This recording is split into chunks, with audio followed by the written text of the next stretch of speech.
पंचनामा न्यूज, सर्वसामान्य जनतेचा बुलंद आवाज।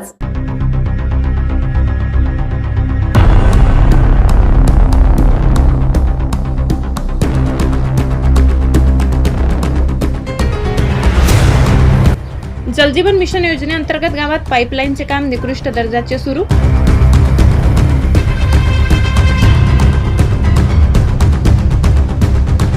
नंदुरबार जिल्ह्यातील शहादा तालुक्यातील पिंपरडे गावातील जनतेचा पाण्याचा प्रश्न कायमच मिटणार याकरिता पिंपरडे गावात पंतप्रधान नरेंद्र मोदी यांची महत्त्वाकांक्षी योजनेतून म्हणजे जलजीवन मिशन योजनेतून कोट्यवधी निधी मंजूर झालाय। यामुळे कामे दर्जेदार व टिकाऊ होतील अशी अपेक्षा गावकऱ्यांना होती, पण पिंपरडे गावात जलजीवन मिशन अंतर्गत गावांतर्गत पाईपलाईनचे काम निकृष्ट दर्जाचे सुरू असून पाईपलाईनचे काम जमिनीमध्ये 3 फूट तरी खोल असावे असे आदेश असताना देखील गावात पाईपलाईन जमिनीत 1 फूट आत खोल होत आहे, तर काही भागात पाईपलाईन 1 फुटाच्या अंतरावर असल्यामुळे वाहन ये जा करताना पाईपलाईनला गळती लागत असून लीक होत आहे। ठेकेदारामार्फत काम थातुरमातुर करून पूर्ण प्रयत्न केला जात आहे। गाव अंतर्गत पाईपलाईनचे साहित्य निकृष्ट दर्जाचे असून भविष्यात पाईपलाईन ठिकठिकाणी लीक झाल्यास त्याच्या खर्चाचा भार ग्रामपंचायतीवर पडणार यात मात्र शंका नाही। काम कसे सुरू आहे हे बघण्यासाठी इंजिनियर गावात फिरकले नाही, यामुळे ठेकेदार आपल्या मनमानीपणे निकृष्ट दर्जाचे काम करत आहे। इंजिनियर व ठेकेदारांच्या संगनमताने बोगस काम सुरू असल्याचे दिसून येत आहे। जलजीवन कामाचा केंद्रीय पथकाकडून तपासणी व्हावी अशी मागणी जोर धरू लागली आहे।